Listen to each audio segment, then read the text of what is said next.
ગોવિંદભાઈ ખાબડના દીકરાઓએ કરોડોનું કૌભાંડ કર્યું, અહીંયા પંચમહાલના પ્રમુખે કરોડોનું કૌભાંડ કર્યું, અહીંયા છોટાઉદેપુરના નેતાઓએ કરોડોના કૌભાંડો કર્યા, ભાજપ અને કોંગ્રેસના ભેગા મળીને કૌભાંડો કર્યા અને અમે ઉજાગર કર્યું ત્યારે મનરેગાનું કૌભાંડ થઈ ગયું તો એમણે હવે જી રામજી નામ આપી દીધું છે, જાણો છો ને બધા।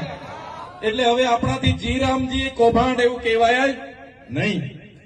ત્યારે સાથીઓ રામ તો આપણા હૈયે વસે છે એવું આપણા સંતો મહંતોએ કીધું છે। ત્યારે આ ભાજપની સરકારને કહેવા માંગીએ છીએ કે મનરેગાનું નામ બદલવાથી તમારા કૌભાંડો અમે ભૂલી જવાના નથી, આવનારી તાલુકા જિલ્લા પંચાયતોમાં એ કૌભાંડોનો જવાબ તમને મળી જવાનો છે। આ ભાજપના લોકોનો બસ ચાલે તો મહાત્મા ગાંધીના, સરદાર પટેલના, જવાહરલાલ નહેરુના જેટલા પણ ક્રાંતિકારીઓના નામે જેટલી પણ યોજનાઓ છે બધી બંધ કરવા લાગ્યા છે। મને લાગે છે આમનો બસ ચાલશે, તમે અમે જાગૃત નહીં થશું તો આવનારા દિવસોમાં આપણી જે ચલણી નોટો છે ને 500, 100, 200 એમાં પણ દાઢીવાળા બાબા આવી જશે।